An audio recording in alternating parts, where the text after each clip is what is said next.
Namaskar, my dear friends. So let us talk about more into detail of S32 microcontroller. So what we have done is we have already seen a complete circuit design of this particular microcontroller, which is S32 S32K 118, and this is the microcontroller that we have taken up 48 pin LQFP package. Okay. So now what we will do is, instead of getting into the circuits that we have already done to you, you have already seen in this thing in our previous videos. Okay.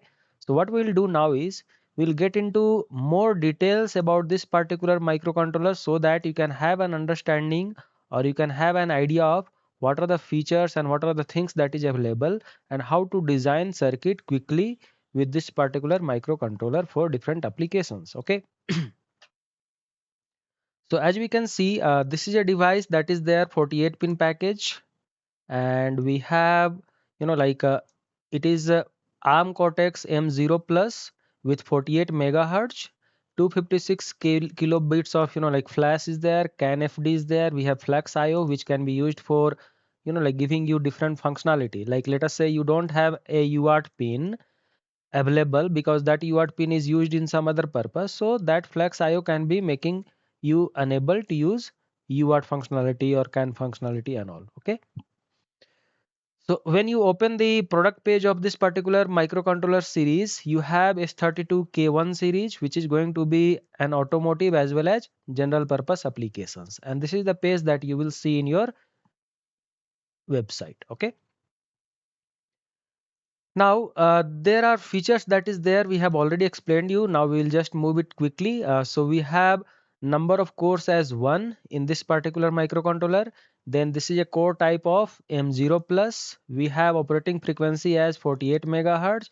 It has internal clock frequency as well. That is not a problem. Like internal oscillator as well as external is also there. We have flash, that is 256 kilobytes of flash, and then we have for 25 kilobytes of RAM. We have 2 kilobytes of inbuilt EEPROM as well. Okay. Then we have serial communication, that is your I2C or I2C. We have SPI. Two numbers of SPIs are there and two numbers of UART is there as well. Okay. We have total 43 numbers of GPIOs that can be used for different functionalities. We have one CAN and one FD, so either one of them is available, not both, right? Then we have flexible input output for HMI, that is human machine interface. We have security modules, that is CSC. Then we have timers, that is two timers are there of 16 bits. We have two PWMs of 32 bits. We have ADCs of one ADC is there with 12 bits, but total number of channels are 16. So total 16 ADCs you can convert. Okay. We have one DAC as well with 1 cross 8, that is 8-bit DAC, and supply voltage range is 2.7 to 5.5. It means you can use this particular microcontroller for 3.3 volt application and 5 volt application. The operating temperature range is minus 40 degree centigrade to 125 degree centigrade. And we have ASIL certification as well, that is up to ASIL B, and this is a grade 1 for automotive application. Okay. So it is actually AECQ 100 temperature range qualified as well. Okay. Now coming back to several applications that is actually recommended by the manufacturer, which is NXP. So what is happening is this can be used for several automotive applications like active suspensions or automotive advanced exterior lightings. So advanced exterior lightings, we have given some applications as well. Then we have zone controller, we have battery management systems, and several other applications are there. So you can go one by one. So in this particular, link page, you will be able to find out their circuit as well. Okay. So not only just the names. Once you click the link, you will be able to get the circuit as well. Okay. So this was all about automotive application. Coming back to some industrial application, what we have is we have like avionics or building safety. Then we have battery management or databases. We have heaters. Now several other motor drive applications are also there, like freeze, washing machines, or several other motor drivers. Okay, like using some application based on IPM. So intelligent power modules will be giving you some application circuit with these particular microcontrollers. Okay. We have power grid converters, smart lighting. So one LED driver we have already designed, and in that we have used this particular microcontroller for LED driver. Okay, with a motion sensor as well as like a auto cutoff and all. Then we have water meters like the water pumps and all. You can utilize this. We have light switches and everything. Coming back to home appliances, we have security and surveillances. We have major home appliances like a fridge, washing machine, as I already told you. Then we have several medium and small appliances. If you see some of the like features and some of the understanding of this particular microcontroller is, it is going to have accelerating automotive software design. So basically there is a software which is called as S32 Design Studio. Okay, so S32 Design Suite is there, which is going to be utilized for this particular purpose. However, this particular page was taken from one of the NXP uh, presentations. So you can see we have performance integration, we have automotive grade software, and we have broad portfolios of your microcontrollers. Okay, so we have starting from like 32 pins to 176 pins. Okay, so this is one of the reason I have used this particular microcontroller for my several application designs. And you can see we have S32 Design Studio Suite. Okay, so S32 Design Studio, this ID is actually going to give you an understanding of how to configure your pin for different functionalities and how to generate the code, and then you can directly like start developing your own software and code, right?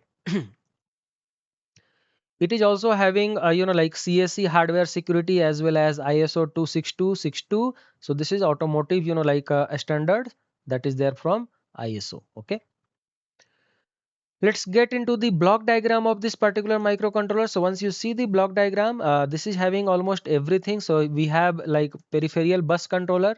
So this peripheral bus controller is going to have like a ERM, then watchdog timer, then we have 12-bit ADC, we have like I2C, we have flex IOs, we have low power timers. Okay, then we have EWMs and comparator, DAC, and we have UART, then flex scan is there, timer is there. Then we have RTC, that is real time clock is there. Several other functionalities are there as peripherals. Okay. The best part it is having like a QSPI as well, like quad SPI as well. So like a normal SPI as well as quad SPI and SAI. Then we have several security features and all. Then you can see we have clock generation, like we have internal clock generation for high frequency as well as RTC. So this was all about the block diagram. Then other part of the block diagram is here, like we have serial wire debug capabilities. Then we have like this is my clock generation and all. And similar to that, these are the bus peripherals given again in the block diagram. Okay. The best part that I have observed from the like microcontroller datasheet is the comparison chart. Okay, so it has 116, 118, and 142, 144, 146, 148. So there are around 6 series of devices, and each one of them has been given properly. Okay, so what is going to happen is in 1.4 and in 1.1 we will be talking about 118. So this is having several parameters that we already talked about. Okay. So if you want to use one of the device, you can check based on that, and when it is blank, it means it is not there. Okay. So if you see continuously the next page is also there. We're having other parts. So you can see we have 116, that is 116. Okay. So in that like S32K 116. So in that sorry 118. So in that we have 48 pin and 64 pin only. If you want to go ahead with lower pin count, that is 32 pin, then you have to go ahead with S32K 116. Okay. And if you want to go ahead with little bit higher pin package like 176 pin and all, then you have to go ahead with S32K 148. So 148 is the highest like features device. Coming back to the evaluation board that is given by the like manufacturer is, we have the evaluation board. So I have given the product link and everything. So if you click on this link, you will be able to see a complete like understanding of this particular general purpose evaluation board, which is going to be based on S32K 118. Q048 means 48 pin package. So this is the device that is there. So you can see we have very nicely, like features, everything is there. Okay. So this is one of the, like main reason I have used this board, because it helped me to, like design my design as well very quickly. At the same time, it is having all the products and functionalities and all. So coming back to this particular evaluation board, this is the board diagram that just now I showed it to you. So this is the top view. Okay. Then we have, like some other angle views like this.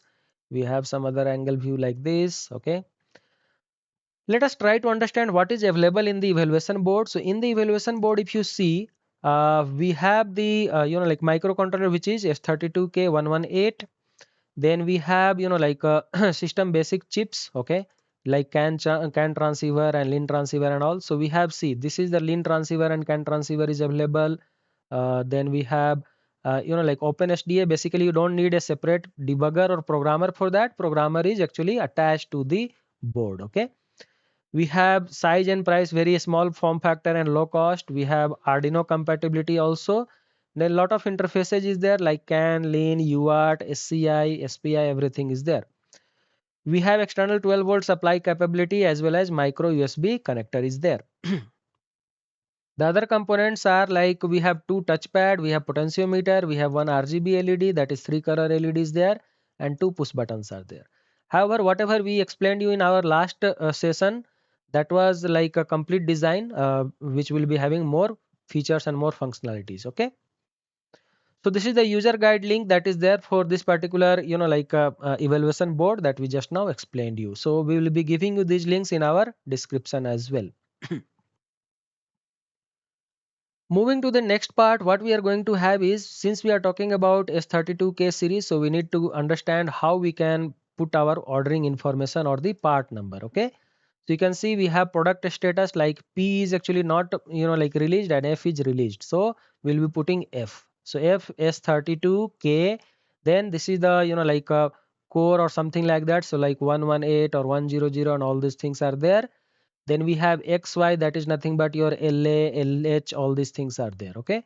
Then we have XY, T0 and all this. So what we'll do is we'll be seeing like what is my, like qualified or not. Then we have, so let me give you an understanding, like let's say F for first one, then S32. Then we have ordering option, like what is the speed. So let us say I want 48 megahertz. So I will put L. Okay. Then we want, let's say, temperature range as M. So I'll put it as M. Okay. Like 40 degrees centigrade to 125 degrees centigrade. Okay. So we have reached up to which one? This one. Oh, but before that we have to put the core information. So core information was FS32K 118. After this 118 we have ordering options. So ordering option is going to be L. L is like this thing. And then second option is, let us say, A. And then we have temperature range, right? So before that we are going to have wafer fab and revision, that is your T0. Okay. So T0 will put. And then we are going to have temperature range as M, that is -40 to 125. And then this is the package and tape and reel. Okay. So package is going to be in next page. We have product life, security. Then we have, yeah, here it is the like option features was there, like A, that's the reason I have put having a CAN FD and everything. Okay. Then we have package size, which is 48 pin is LF, 64 pin is LH. Okay. So if you want LS, that is 64, LF, that is 44 pin, 48 pin. And memory size, if you want, you can have like this, like 118 or 114, something like that. Good. So this was all about, like ordering feature. So this is the complete part number that we have used for our 48 pin. Let's get back to the next part. What we have is absolute maximum rating. So absolute maximum rating, like what is the power supply and, like everything is there. So this I will not, like discuss now. Coming back to the operating temperature range. So this is still maximum. Yeah, this is very important, like operating features. So operating conditions, what we have is minimum voltage supply is 2.7 to 5.5. That's the reason we are going to use for 3.3 volt as well as 5 volt applications. Okay. So this is the logic levels that you can utilize. We have VDD off, maximum it has to be 0.1 volt. So when 0.1 volt is there, it will be considered as off. The analog supply voltage can range same as VDD, which is 2.7 to 5.5. We have reference high, that is going to be VDD A plus zero point 0.1, or minimum it is 2.7 volt.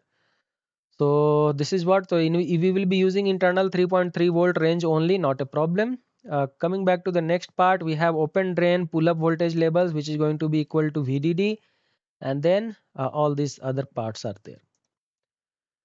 Let us talk about the grade that we have been keep on talking about. So TAC grade is there, which is going to be minus 40 to 85 degree. If it is 105 degree, then it is TJ, that is your other grade.